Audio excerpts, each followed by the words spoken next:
From historic Seminary Ridge in Gettysburg, Pennsylvania, this is the Seminary Explores, conversations about people, politics, theology, and life, with your co-hosts, Dr. Nelson Strobert and Dr. Gerald Christianson. After 43 years of radio broadcasting, what will we expect from the new Seminary Explores on podcast? Hello, I'm Jerry Christianson, and my guest, I've already told you that, my guest is Nelson Strobert. Good day. My name is Nelson Strobert, and my guest today is Jerry Christianson. Already we've started out by repeating each other. we are the Smooth Brothers, if there ever was one. Well, what can we say but go right to the heart of things, Nelson? What in your view is in the future for you personally? I'll try to answer myself, and for the Seminary Explorers on podcast. Well, I think the dynamics are going to really change using this I was going to say new technology, but it's been around.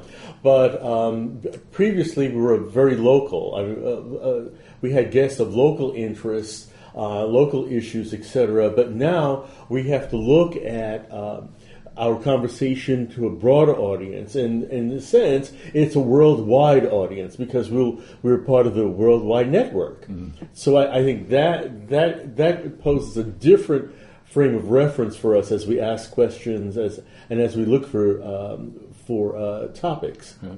I agree with you on that one, and as a frame of reference, let's ask ourselves immediately, what about the goal, the purpose of this show? What are we going to try to accomplish? And let me suggest right away that I think that will carry over from our 43 years of experience. Of course, we weren't there all that time together. But say some more about that. About what our goal is. I think both of us are really committed to conversation. We're not the confrontive shows that you see on cable television, very or much even so. the talk shows where one person talks. Despite the fact that I've interrupted you twice already, we really do want to have people respond and let them talk and let them spin out where they are. I think it's kind of the golden rule of radio broadcasting. I want people to listen. I want to listen to people like I would like to have them listen to me. Exactly. I think it's this listening and conversation has been very important to the program and to the popularity at the local level of the program, because people were able to hear different views and be able to hear us dialogue and hear the guest dialogue with us, and that's been an important ingredient. Furthermore, it's going to be focused on the community's issue, not simply on our own issues. That's another change from some talk radio or some cable television. We want to find out what is the interest of our guests and the contributions of our guests to community building, even if they're not necessarily the views of those who are interviewing them. Right, and when we talk about, I think when you use the word community, it's a broad community in the very broadest sense of the word.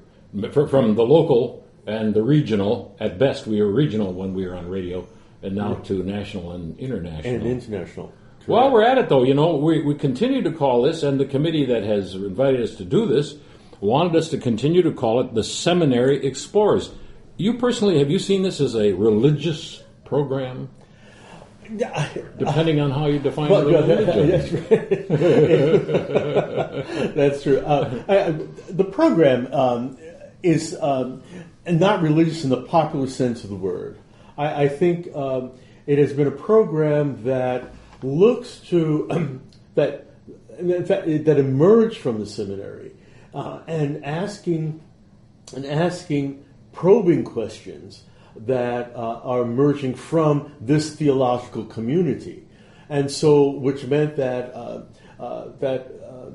that it was programming of interest to a broad audience, or an ecumenical audience, if we want to use those words, that becomes so important. I think of people who before us were great explorers, not just of the Christian tradition, but of the world, like St. John, like Luther, and like many modern theologians. That to be a Christian and to be engaged in the world does not need to be exclusive. That we can do both. Exactly, and I think when I think of the founder of this institution, Yes. Samuel Simon Schmucker, Right. who was I would define as a pietist, but at the same time he did not want his piety to interfere with the intellect. He did not see that as a detriment. He wanted to cultivate the mind. I think we've been able to ask questions and broad questions that may have raised the eyebrows of some people. Yeah. Why are theologians or teaching theologians Yeah. asking these questions? And yet these are fundamental to who we are as a thinking and reflective community. A good example of Schmucker is that he was anti-slavery, Yes. which might not have been popular in the church at that time, and he also accepted modern science, pretty much in a 19th century way. And of course, the courses he allowed to be taught or taught himself had to do with what he called modern philosophy and all the rest. Exactly. Yeah. So this program that we're about to launch on will be one in which it is religious and at the same time. Can I say secular, or is that again depend on how? No, you... I wouldn't say. People might say that. I have to merge. I don't see this. The difference between the difference between the two, since we are engaged in the world, whether we want to or not. Exactly, and I think we're trying to carry on the tradition that Schmucker started. I always think again of St. John. God so loved the world. That's right. Yeah. Well, and sometimes we forget not just the individuals on this program and not just the church, but the whole world. And I think this is a favorite position of yours, and in fact, I may have adopted it from you. So you can either correct me or elaborate on it. The notion of Christian vocation is not something above and beyond basic faith. That is to say, I have to do these things in order to become a Christian. Exactly. I'm a Christian, and so I'm engaged in the world. It goes together. I'm engaged in the world because I am a Christian. That as Jesus was engaged in his community. He calls us to be engaged in the communities and the context in which we find ourselves. I often think of people who believe that Christianity is some sort of thing where, well, all right, now I've been baptized, now I really I have to go out and do something to merit forgiveness or merit and it's the other way around. It's not spirituality or baptism plus something. Exactly. We're not adding anything to what has already been done by God. Fully engaged in the world and whatever it is that we do is already a Christian vocation. Right. Even if it's not a ministerial one. That's very much. While we're at it, though, let's just take a brief digression to say something about, if it's relevant to what we're going to do in the future, what we were in the past. A long-running show, when you think about it, longer than either the two of us were engaged. It started in 1970. And I remember being on the program when A. Roger Gold, who was professor here, started the program with the radio station. And his idea was to bring programming that would be of interest to the community and to let the community know what the thinking was on the Hill and the questions we were asking. Funny, an interesting thing is that he was asked to do one of the devotional programs on radio, in which there was a different one every day of the week.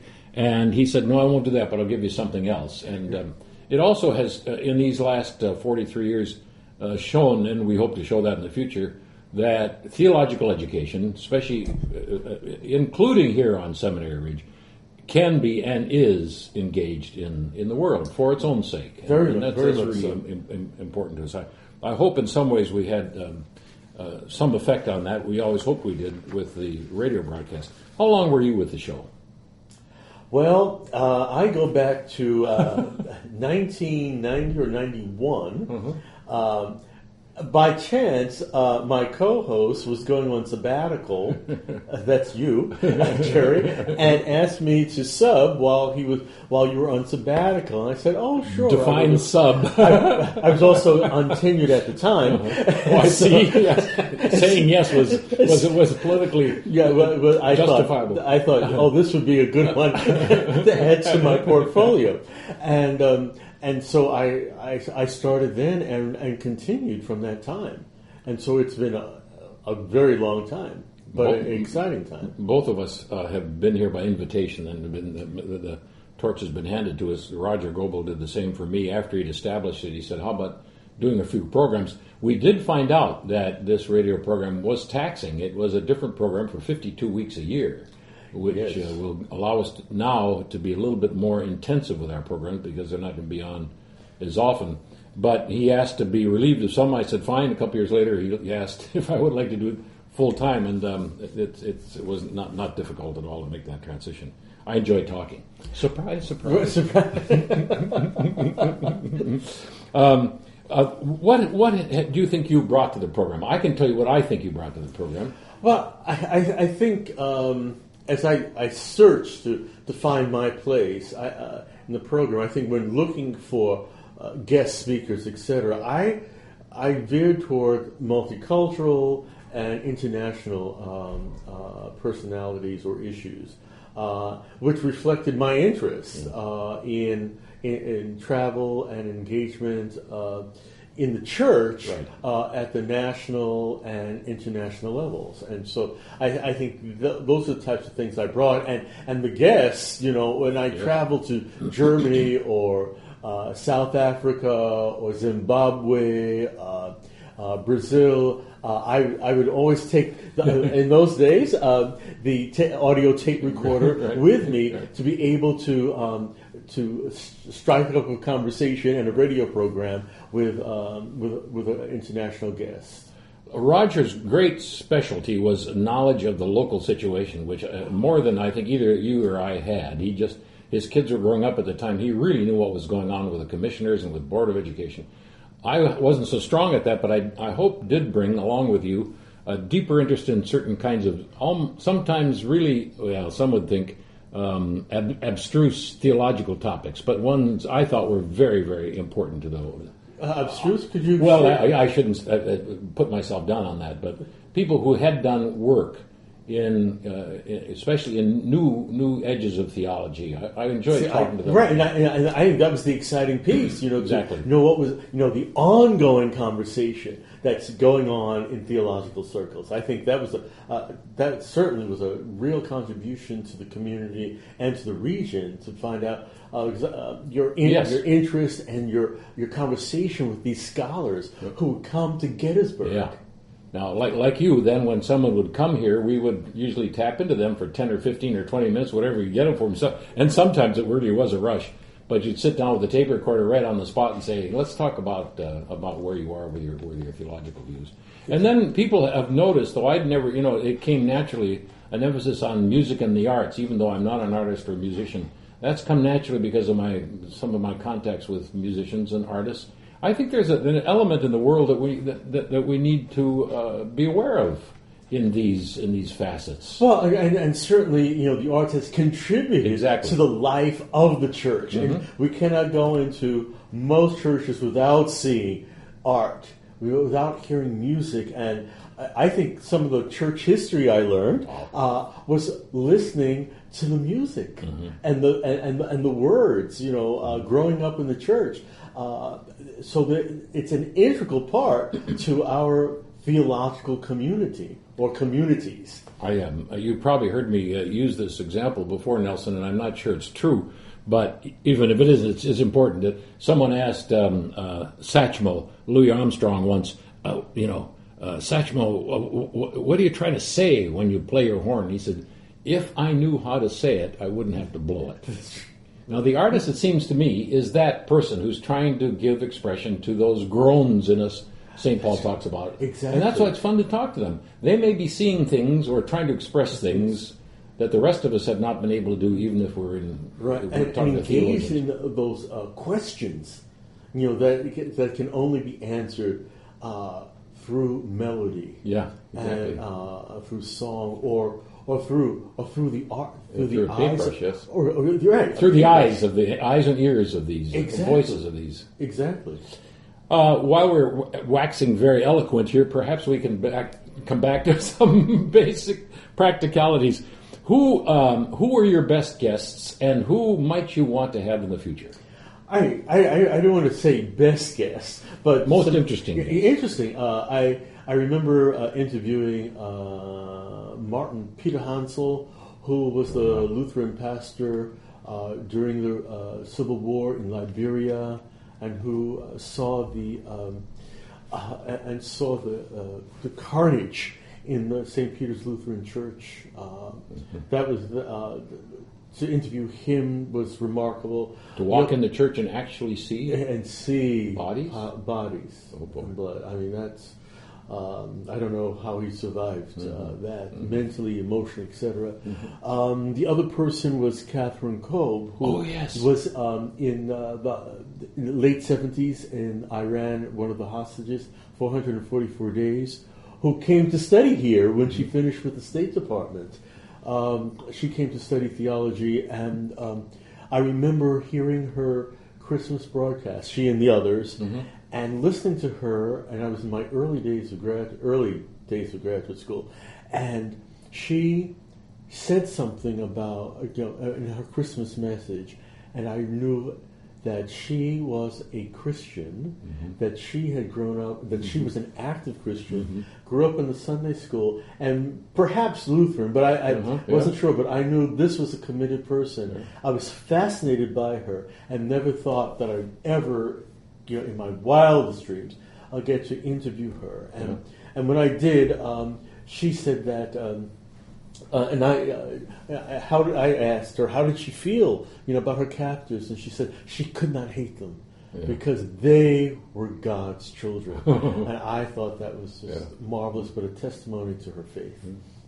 I would add for myself a young Ed Rendell, not because of any particular views, but long before he was mayor or chairman of the Democratic Party or governor of Pennsylvania. But it illustrates how sometimes we catch people on the way up. Yes, we're lucky. Yes, indeed. And similarly, a young priest who later, by the name of Kevin Rhodes, who later became the dean of a distinguished Roman Catholic seminary and is now the Archbishop of Fort Wayne, Indiana. We catch him on the way up, We're not. Indeed. I have some that I caught on the way down, as it were. Abraham Lincoln. Don't laugh, but we have a wonderful Abraham Lincoln. I knew you were hoping on those. I only go as far as Schmucker.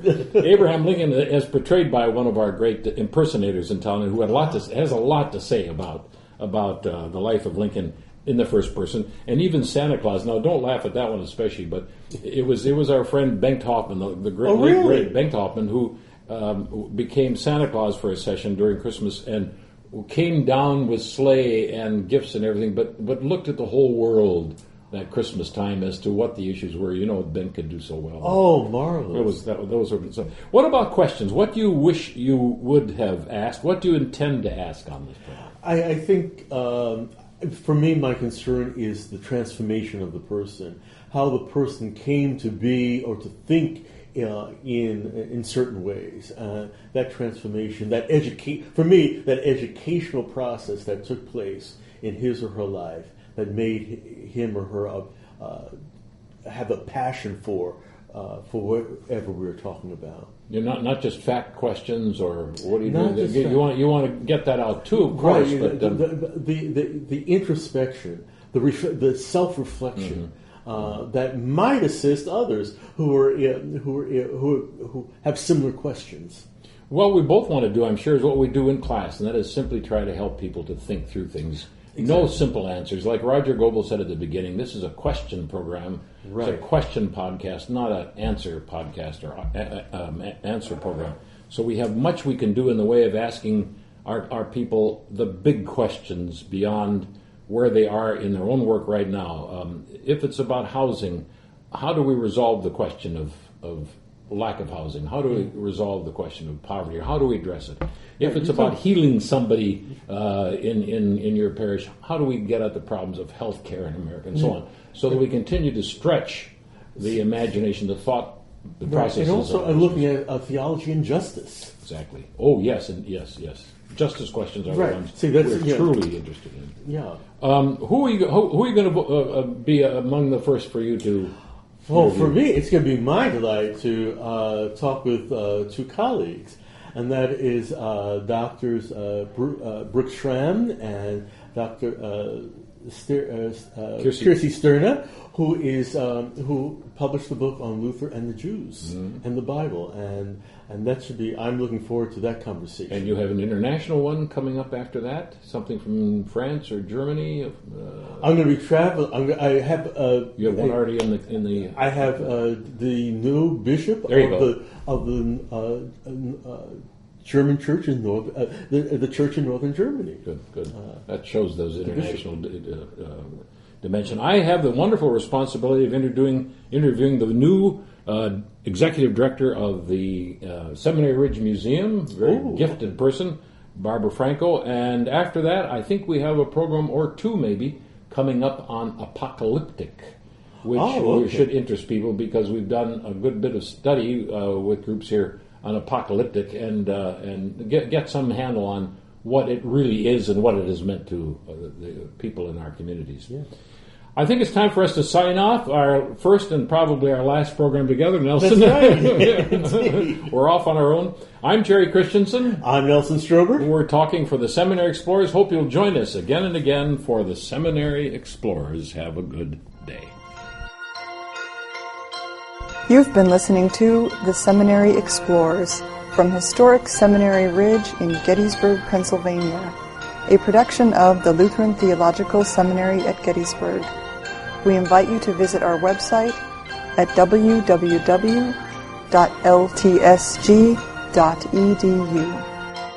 All opinions expressed on this program are those of the individual speakers and are not necessarily those of Gettysburg Seminary or the Evangelical Lutheran Church in America.